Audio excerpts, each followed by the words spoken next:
Friends నమస్తే, welcome to my channel.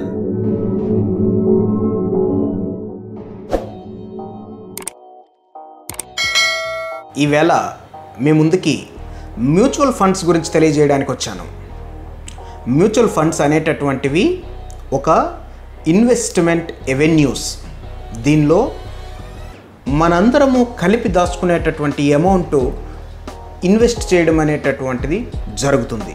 అయితే ఆ ఇన్వెస్ట్మెంట్ ఏ విధంగా జరుగుతుంది, అసలు మ్యూచువల్ ఫండ్స్ మంచివేనా, మ్యూచువల్ ఫండ్స్లో రిటర్న్స్ ఏ విధంగా ఉంటాయి, అలాగే మ్యూచువల్ ఫండ్స్లో ఏ రకమైన ఫండ్స్ను మనం సెలెక్ట్ చేసుకోవాలి, అలాగే యూనియన్ మ్యూచువల్ ఫండ్ అందిస్తున్నటువంటి పథకాలు ఏంటి అనేటటువంటి దాని గురించి ఈవేళ ఈ వీడియోలో తెలియజేయబోతున్నాను. మ్యూచువల్ ఫండ్ సంస్థలు భారతదేశంలో 1963 సంవత్సరం నుండి ప్రారంభం అయినాయి.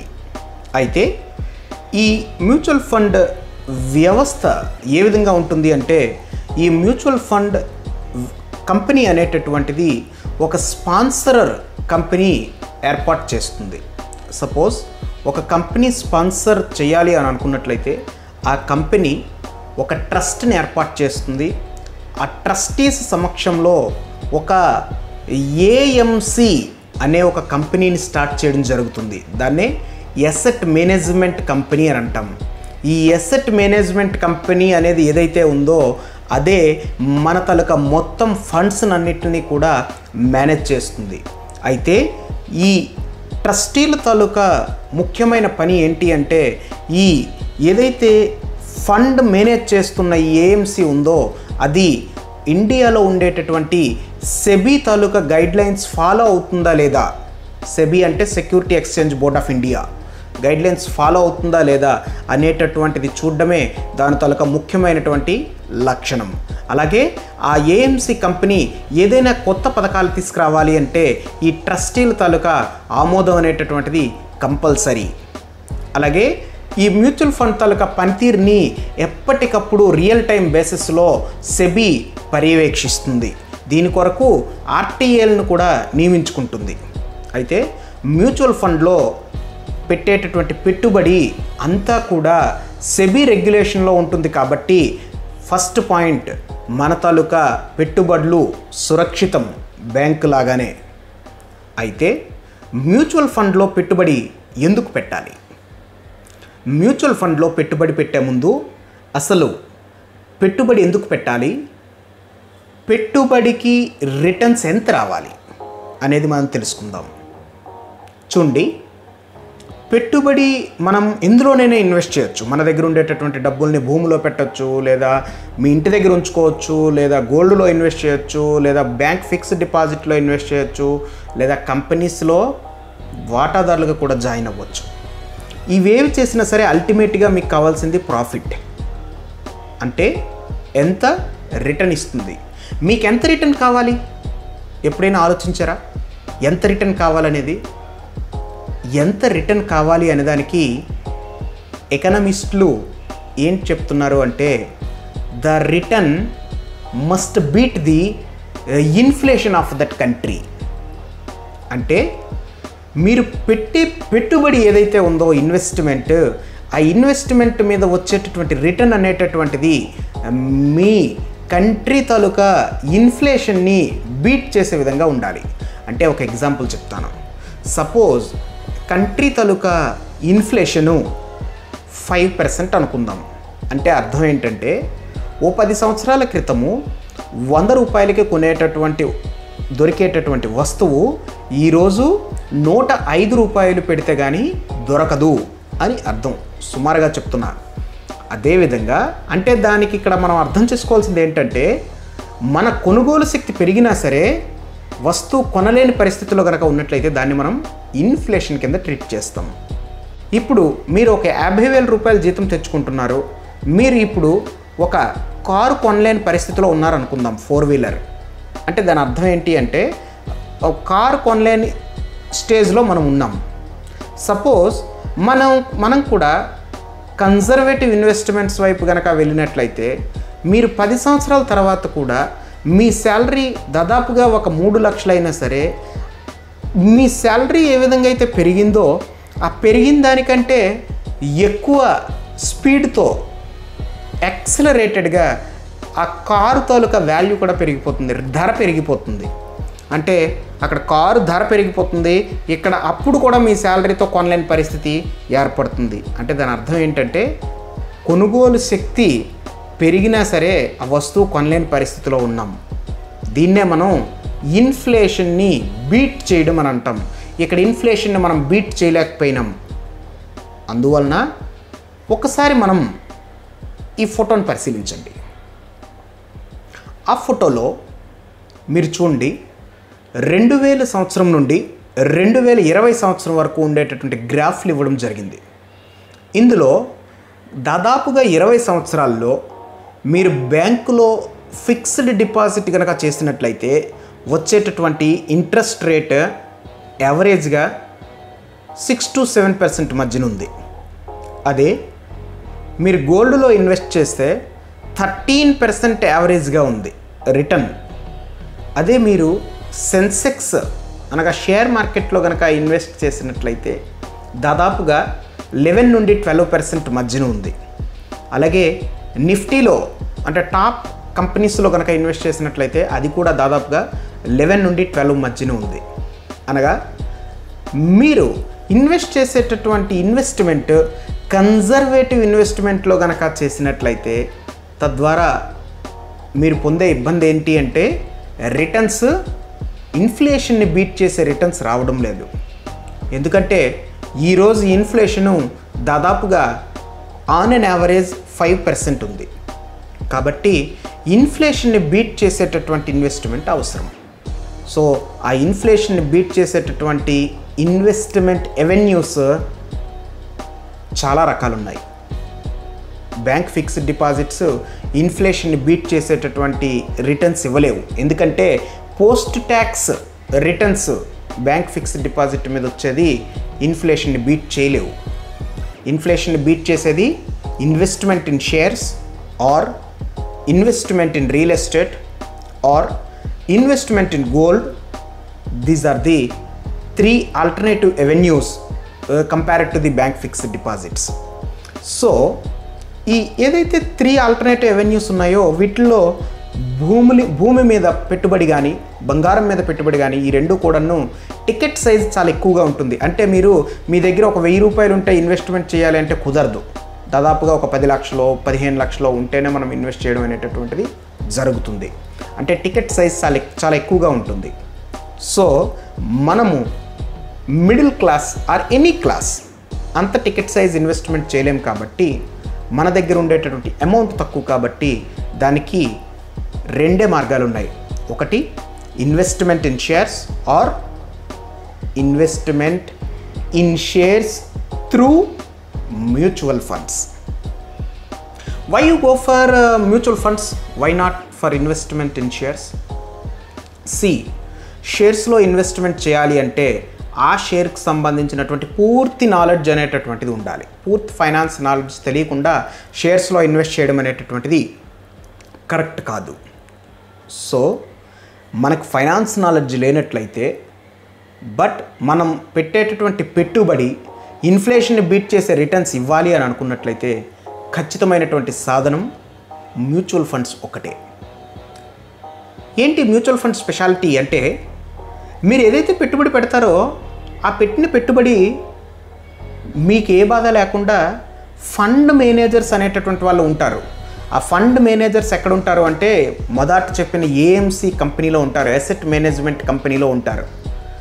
ఈ ఫండ్ మేనేజర్స్ అనేటటువంటి వాళ్ళు మీ దగ్గర నుండి, నా దగ్గర నుండి, ఇంకొకరి దగ్గర నుండి వీళ్ళందరి దగ్గర నుండి సమీకరించినటువంటి ధనాన్ని అంతటినీ కూడా వాళ్ళు టాప్ క్లాస్ కంపెనీస్లో, మంచి కంపెనీస్లో, మంచి రిటర్న్స్ ఇచ్చేటటువంటి కంపెనీస్లో వాళ్ళ తాలూకా ఫైనాన్షియల్ నాలెడ్జ్ బేస్ చేసుకొని వాళ్ళు ఇన్వెస్ట్మెంట్ చేయడం అనేటటువంటిది జరుగుతుంది. సో అందువలన డైరెక్ట్ ఇన్వెస్ట్మెంట్ ఇన్ షేర్స్ కంటే మ్యూచువల్ ఫండ్ రూట్ అనేటటువంటిది చాలా మంచిది. అయితే ఈ మ్యూచువల్ ఫండ్ ఎన్ని రకాలుగా ఉంటుంది? యాక్చువల్గా మనకి బ్యాంకుకి వెళ్తే బ్యాంకులో నెలవారీ ఇంట్రెస్ట్ తీసుకునే ఫిక్స్డ్ డిపాజిట్లు ఉంటాయి. అలాగే సంవత్సరానికి ఇంట్రెస్ట్ తీసుకునే ఫిక్స్డ్ డిపాజిట్లు ఉంటాయి, 5 years టర్మ్ ఉన్నటువంటి ట్యాక్స్ సేవర్ డిపాజిట్స్ ఉంటాయి. ఇదే విధంగా మ్యూచువల్ ఫండ్లో అసలు పెట్టుబడులు ఏ విధంగా జరుగుతాయి ఏంటి అనేటటువంటిది మనం తెలుసుకోవాల్సిన అవసరం ఎంతైనా ఉంది. యాక్చువల్గా ఈ మ్యూచువల్ ఫండ్స్ గురించి తెలుసుకునే ముందు మనం ఒక చిన్న ఉదాహరణ తెలుసుకోవాలి. ఏంటి అంటే, ఒక కంపెనీ ఉంది, ఆ కంపెనీకి డబ్బులు అవసరమైనాయి.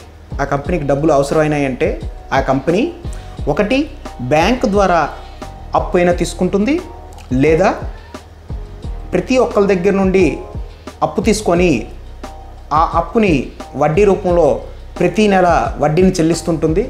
తర్వాత అప్పు తిరిగి ఇవ్వడం జరుగుతుంది, అప్పు తీసుకున్న అప్పుని. అలాగే మూడోది ఏంటి అంటే, ఆ కంపెనీలో వాటాదారులుగా చేర్చుకొని వాళ్ళు కొంతంత మొత్తాన్ని ఆ కంపెనీకి ఇవ్వడం జరుగుతుంది, వాళ్ళు వాటాదారులుగా ఉంటారు. అయితే ఇక్కడ మనం గమనించాల్సింది ఏంటంటే, ఒక కంపెనీ దాని తాలూకా ఎక్స్పాన్షన్కి డబ్బులు అవసరం అయినప్పుడు ఆ కంపెనీ బ్యాంక్కి లోన్కి వెళ్ళే కంటే, ఎందుకంటే అది ఇంట్రెస్ట్ రేట్స్ గట్టా ఎక్కువ ఉంటాయి కాబట్టి వెళ్ళే కంటే ఒకటి ప్రజల వద్ద నుండి అప్పు అయినా తీసుకోవాలి, లేదా ప్రజల్ని భాగస్వాములుగా చేసుకోవాలి కంపెనీలో.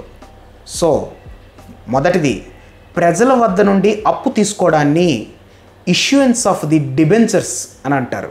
అనగా కంపెనీ డిబెంచర్స్ని ఇష్యూ చేస్తుంది.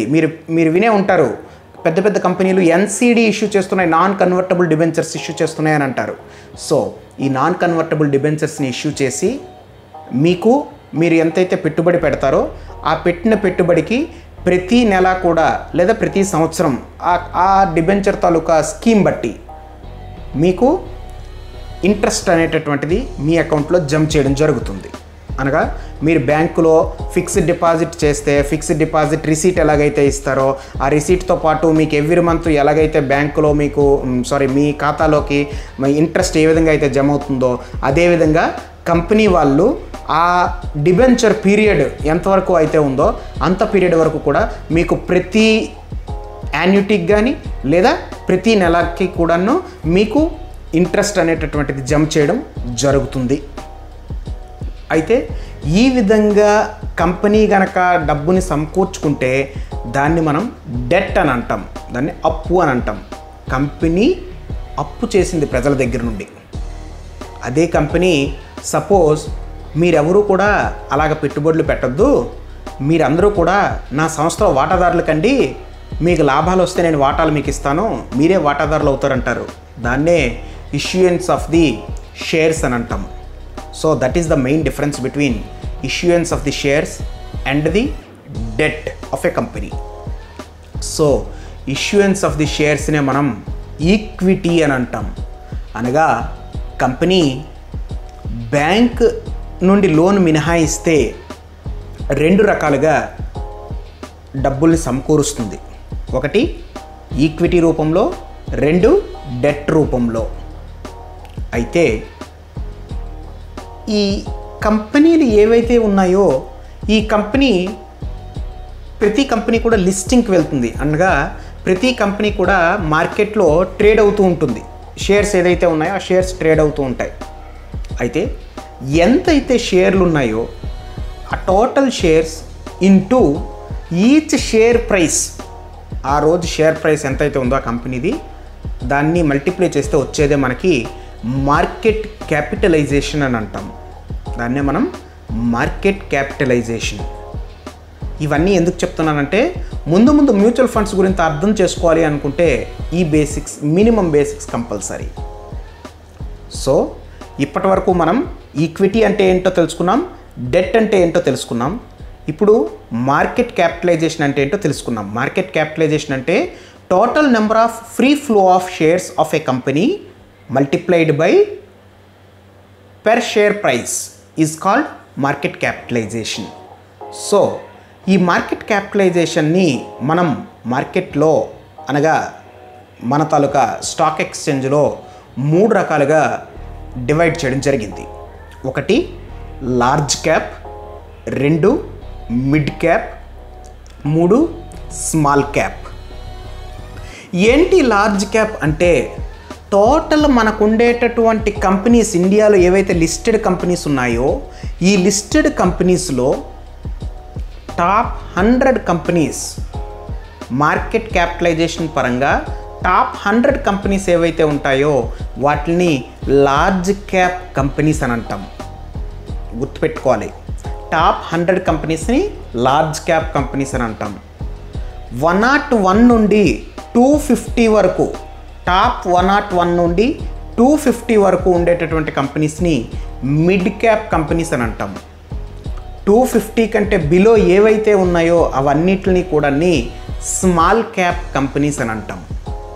అంటే దీన్ని బట్టి మీకు ఒక అర్థం అయి ఉండాలి.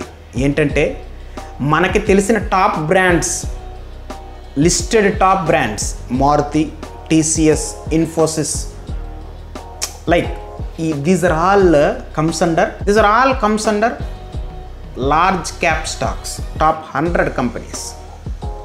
Now the mid cap companies 101 to 250 companies all comes under the mid cap companies.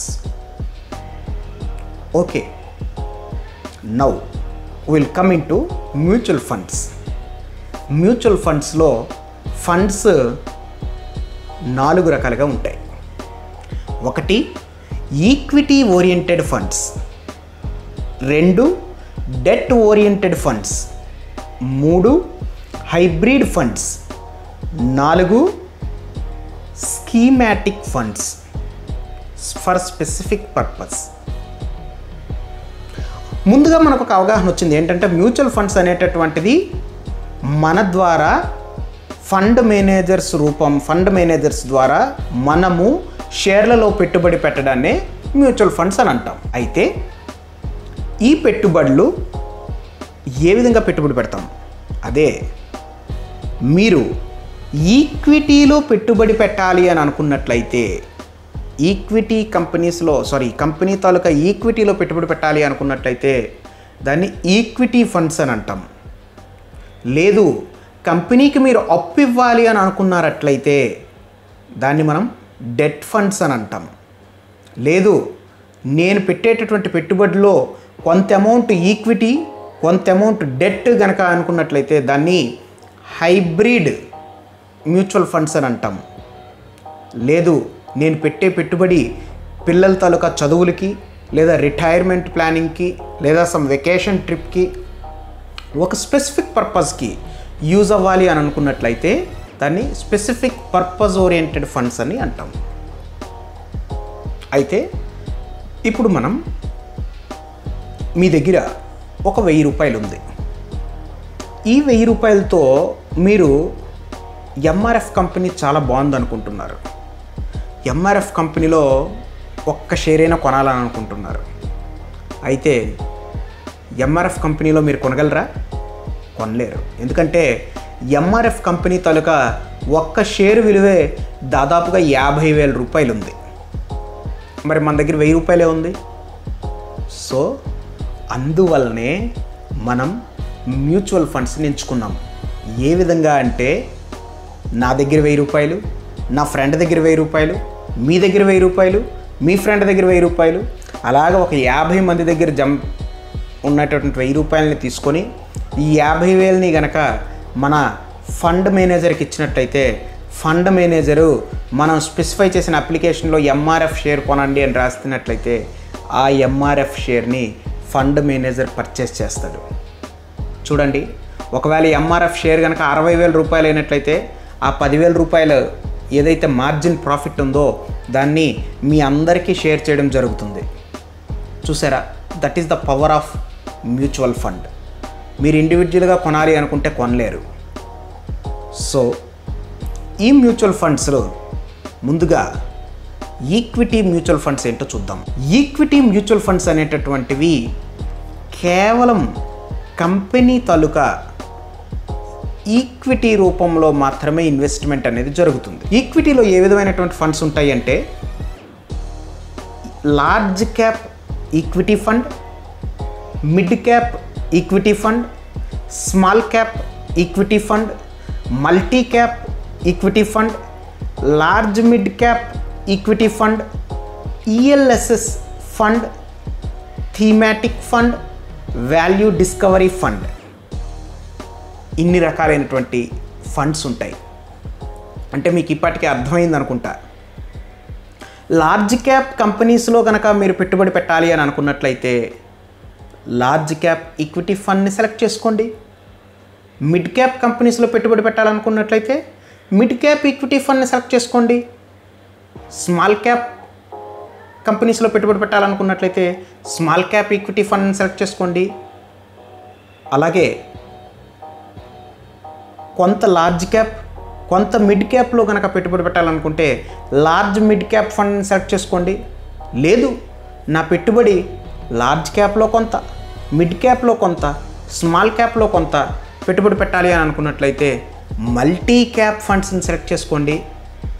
లేదు, నా పెట్టుబడి ట్యాక్స్ సేవింగ్ ఇన్స్ట్రుమెంట్స్లో కనుక పెట్టాలి అని అనుకున్నట్లయితే ఈక్విటీ లింక్డ్ సేవింగ్స్ స్కీమ్స్లో పెట్టుబడి పెట్టండి.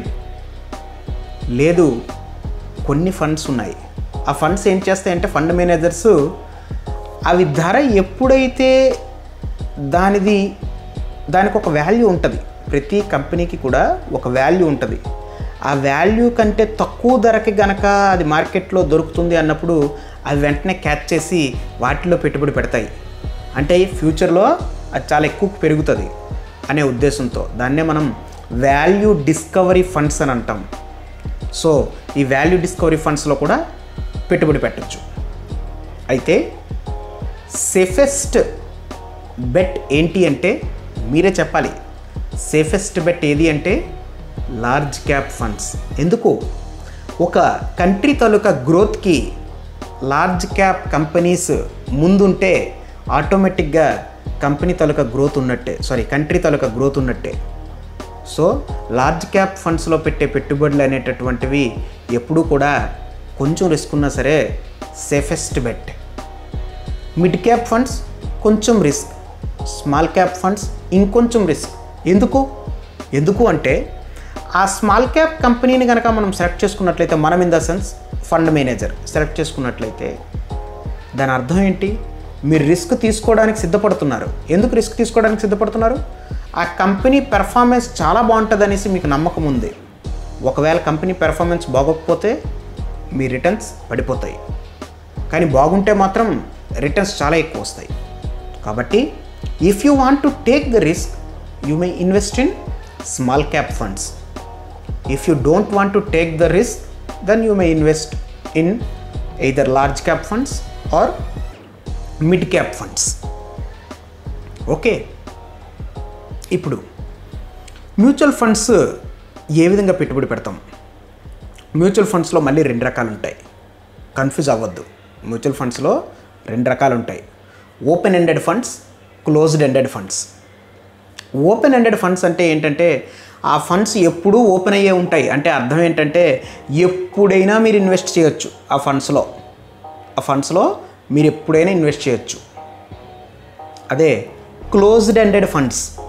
క్లోజ్డ్ ఎండెడ్ ఫండ్స్ అంటే ఏంటంటే ఒక స్పెసిఫైడ్ పీరియడ్ ఇస్తారు. ఉదాహరణకి మన బ్యాంకులో అప్పుడప్పుడు క్యాంపెయిన్ పెడతారు, స్పెషల్ రేట్ ఆఫ్ ఇంట్రెస్ట్ ఇచ్చి పలానా 400 రోజులకే ఫిక్స్డ్ డిపాజిట్, 500 రోజులకే ఫిక్స్డ్ డిపాజిట్, ఈ విధంగా ఉంచుతారు. అంటే అది కాలపరిమితి చాలా లిమిటెడ్. సో ఆ పీరియడ్లో మీరు ఇన్వెస్ట్ చేసి అదే పీరియడ్లో ఎగ్జిట్ అవుతారు. సో ఆ విధంగా చేసినట్లయితే దాన్ని మనం క్లోజ్డ్ ఎండెడ్ ఫండ్స్ అని అంటాం. సో జనరల్గా ఇన్వెస్ట్మెంట్స్ అనేటటువంటివి నా అభిప్రాయం మేరకు ఓపెన్ ఎండెడ్ ఫండ్స్ అయితేనే మంచిది క్లోజ్డ్ ఎండెడ్ ఫండ్స్ కంటే. ఎందుకంటే ఓపెన్ ఎండెడ్ ఫండ్స్లో సిస్టమేటిక్ ఇన్వెస్ట్మెంట్ ప్లానింగ్కి వెసులుబాటు ఉంది. ఏంటి సిస్టమేటిక్ ఇన్వెస్ట్మెంట్ ప్లానింగ్ అంటే? ఏమీ లేదు, సింపుల్గా మన బ్యాంకులో రికరింగ్ డిపాజిట్ ఎలాగైతే తెరుస్తామో అదేవిధంగా every month or every quarter or every year or every 3 months you can invest or every day you can invest. అనగా క్రమం తప్పకుండా పద్ధతిగా మీరు ఇచ్చిన ఫ్రీక్వెన్సీ లెవెల్, అనగా ప్రతిరోజు లేదా ప్రతి నెల లేదా ప్రతి 3 నెలలు లేదా ప్రతి 6 నెలలు లేదా ప్రతి సంవత్సరానికి ఆటోమేటిక్గా మీ అకౌంట్, మీ సేవింగ్స్ ఖాతా నుండి అమౌంట్ డెబిట్ అయ్యి మీ తరపున ఫండ్ మేనేజర్స్ అవతల షేర్స్లో కనుక ఇన్వెస్ట్ చేస్తున్నట్లయితే ఆర్ కంపెనీస్లో ఇన్వెస్ట్ చేస్తున్నట్లయితే ఆ సిస్టమెటిక్ ఇన్వెస్ట్మెంట్నే మనం ఏంటంటామంటే సిస్టమెటిక్ ఇన్వెస్ట్మెంట్ ప్లాన్, సిప్ అని అంటాం. ఈ సిప్ అనేటటువంటిది చాలా మంచిది. ఈ సిప్ పద్ధతిలో కనుక మీరు ఇన్వెస్ట్ చేసినట్లయితే ఎందుకు మంచిది అంటున్నాను అంటే, ఒక నెలలో కంపెనీ తరక పెర్ఫార్మెన్స్ అద్భుతంగా ఉండొచ్చు, ఒక నెలలో కంపెనీ తరక పెర్ఫార్మెన్స్ డౌన్ఫాల్ ఉండొచ్చు, ఇంకో నెలలో అద్భుతంగా ఉండొచ్చు. సో యావరేజ్ చేసినప్పుడు మీకు అలాట్ చేసేటటువంటి యూనిట్స్ అనేటటువంటివి ఎక్కువ వస్తాయి, అలాగే మంచి పనితీరు ఉంటుంది. ఉదాహరణకి నేను చెప్తాను, ఎయిర్ కూలర్స్ ఉన్నాయి. ఎయిర్ కూలర్స్కి సీజన్ ఎప్పుడు? జనవరి, ఫిబ్రవరి, మార్చ్, ఏప్రిల్. తర్వాత నుండి ఎయిర్ కూలర్ తాలూకా సీజను డౌన్ అవుతుంటుంది. అంటే ఎయిర్ కూలర్కి డిమాండ్ మొదటి 4 నెలల్లో ఉంటే తర్వాత డౌన్ అవుతూనే ఉంటుంది. అనగా మీరు పెట్టుబడి పెరుగుతున్న టైంలో కనుక పెట్టుబడి పెట్టినట్లయితే మీకు వచ్చే రిటర్న్స్ కంటే తగ్గినప్పుడు మీరు పెట్టిన పెట్టుబడికి తర్వాత వచ్చే రిటర్న్స్, తర్వాత పెరిగినప్పుడు వచ్చే రిటర్న్స్ చాలా ఎక్కువ ఉంటాయి. సో అందువలన క్రమానుగత పెట్టుబడి విధానం, సిస్టమేటిక్ ఇన్వెస్ట్మెంట్ ప్లానింగ్ అనేటటువంటిది మ్యూచువల్ ఫండ్స్లో చాలా చెప్పదగినటువంటి విషయం. అయితే మీరు ఒక ఫండ్లో పెట్టుబడి పెట్టారు. పెట్టుబడి పెట్టినాక ఆ ఫండ్ పనితీరు మీకు నచ్చలేదు, తీసేయాలనుకుంటున్నారు. తీసేయాలి అనుకుంటే సడన్గా మార్కెట్స్ డౌన్లో ఉన్నాయి. సడన్గా మార్కెట్స్ డౌన్లో ఉంటే మీరు తీస్తే డబ్బులు తాలూకా రిటర్న్ అనేది కోల్పోతారని అనుకుంటున్నారు. అలాంటప్పుడు మీరేం చేయాలంటే సిస్టమేటిక్ ట్రాన్స్ఫర్ ప్లాన్ అని ఉంది. అది ఏంటి అంటే, ఇంకో ఫండ్ మీకు నచ్చింది ఇదే కంపెనీలో, ఆ ఫండ్కి మీరు డబ్బులు ట్రాన్స్ఫర్ చేయాలనుకుంటున్నారు అనుకోండి. ఇదే సిస్టమేటిక్ ఇన్వెస్ట్మెంట్ ప్లానింగ్ ద్వారానే ట్రాన్స్ఫర్ చేయాలనుకుంటే ఇందులో డబ్బులు డెబిట్ అవుతాయి, అందులో యూనిట్స్ క్రెడిట్ అవుతుంటుంది ఎవ్రీ మంత్ కూడా. దాన్ని సిస్టమేటిక్ ట్రాన్స్ఫర్ ప్లానింగ్, ఎస్టీపీ అని అంటారు. లేదు నాకు ఎవ్రీ మంత్ ఇందులో డబ్బులు పెట్టుబడి పెట్టాను, ఇక బాగానే ఉంది, ఎవ్రీ మంత్ నాకు డబ్బులు కావాలి అని అనుకున్నట్లయితే you can opt for systematic withdrawal plan, SWP. Okay, మీరు ఇప్పటి వరకు తెలుసుకున్నారు మ్యూచువల్ ఫండ్స్ అంటే ఏంటి, మ్యూచువల్ ఫండ్స్లో రకాలేంటి, ఈక్విటీ మ్యూచువల్ ఫండ్స్ అంటే ఏంటి, large cap, mid cap, small cap, multi cap, value discovery అంటే ఏంటి, అలాగే సిస్టమేటిక్ ఇన్వెస్ట్మెంట్ ప్లానింగ్ అంటే ఏంటి తెలుసుకున్నాం. అయితే ఇప్పుడు మనం మ్యూచువల్ ఫండ్స్లో పెట్టుబడి ఏ విధంగా పెట్టాలి. ఉదాహరణకి మన యూనియన్ మ్యూచువల్ ఫండ్ తీసుకుందాం. Union mutual fund AMC, union trust ద్వారా ఏర్పాటు చేయబడడం జరిగింది. ఈ యూనియన్ మ్యూచువల్ ఫండ్లో మీరు పెట్టుబడి పెట్టాలి అని అనుకున్నట్లయితే, ఒకటి మీరు డైరెక్ట్గా యూనియన్ మ్యూచువల్ ఫండ్ వెబ్సైట్లోకి వెళ్ళి మీరు ఇన్వెస్ట్మెంట్ చేయొచ్చు, లేదా మీకు దగ్గరలో CAMS or Karvy management companies ఉన్నాయి, వాళ్ళ దగ్గరికి వెళ్ళి, స్టాక్ బ్రోకింగ్ కంపెనీస్ కూడా ఉన్నాయి, వాళ్ళ దగ్గరికి వెళ్ళి అప్లికేషన్ తీసుకొని అప్లికేషన్ నింపి మీరు ఆ అప్లికేషన్ వాళ్ళకి సబ్మిట్ చేసినట్లయితే ఆ విధంగా కూడా మీరు పెట్టుబడి పెట్టచ్చు. లేదా మీకు మీ దగ్గరలోని యూనియన్ బ్యాంక్ ఆఫ్ ఇండియా బ్రాంచ్కి వెళ్ళినట్లయితే అక్కడ మ్యూచువల్ ఫండ్ అప్లికేషన్ నింపి ఇచ్చినట్లయితే ఆ విధంగా కూడా మీరు మ్యూచువల్ ఫండ్లోకి పెట్టుబడి పెట్టచ్చు. అయితే దీనికి కావాల్సింది ఏంటంటే ఖచ్చితంగా pan number must. Without pan number mutual ఫండ్లో ఇన్వెస్ట్మెంట్ అనేది జరగదు. సో ఒక పాన్ నెంబర్, ఒక్కసారి క్యాన్సిల్డ్ చెక్ కనుక ఇచ్చినట్లయితే మీకు మన బ్యాంకు లెక్క కాకుండా ఒక సెంట్రలైజ్డ్ KYC నెంబర్ ఇవ్వడం జరుగుతుంది. ఆ సెంట్రలైజ్డ్ KYC నెంబర్నే మీరు ఎన్ని కంపెనీల్లో పెట్టుబడి పెట్టినా ప్రతిసారి మీరు ఆధార్ కార్డు లేదా మీ పాన్ కార్డు ఇవ్వాల్సిన అవసరం లేదు. ఆ నెంబర్ వేస్తే చాలు, ఆటోమేటిక్గా మీరు ఆ కంపెనీలో కూడా పెట్టుబడి పెట్టచ్చు. లేదా ఇదే యూనియన్ మ్యూచువల్ ఫండ్లో మీరు ఇంకొక ఫండ్లో పెట్టుబడి పెట్టాలనుకున్నా సరే ఆ పోర్ట్ఫోలియో నెంబర్, ఆ ఫోలియో నెంబర్ అని అంటాము, దాని తాలూకా ఆ నెంబర్ని వేసినట్లయితే సరిపోతుంది. సో ఈ విధంగా ఉండేటటువంటి మ్యూచువల్ ఫండ్స్ మన తాలూకా పెట్టుబడులకి సురక్షితమైనటువంటి రక్షణ ఇస్తాయి. It is 100% guarantee. అయితే మరి ఈ అస్లేషన్స్ ఏంటి అంటే, ఎస్, బ్యాంకులో కూడా మీరు ఫిక్స్డ్ డిపాజిట్ చేస్తారు, కానీ బ్యాంక్ కూడా ఆ డబ్బులు తీసుకెళ్ళి వేరే వేరే మార్గాల్లో ఇన్వెస్ట్మెంట్ చేస్తుంది. అది మీకు కనబడదు, బట్ ఇది కనబడుతుంది. అందువలన ఏంటంటే మీ తాలూకా డబ్బులు తగ్గినాయా పెరిగినాయా అనేది ప్రతిరోజు చూడడం వలన మీకు కొంచెం ఆందోళనగా ఉంటుంది. ఏదైనా సరే ఒకసారి పెట్టుబడి పెట్టినట్లయితే you must wait for 1 year. Later you must review your portfolio whether you are in a good position or not with related to the investments. If not, if you are not satisfied with the performance of your fund, then you may opt for systematic withdrawal plan or systematic transfer plan. Okay friends, చూసారు కదా, ఈవేళ mutual fund మీద నాకు తెలిసినంత వరకు ఒక limited idea మీకు చెప్పడం జరిగింది. మీరు హ్యాపీగా ఇన్వెస్ట్ చేయొచ్చు. Thank you for watching my channel.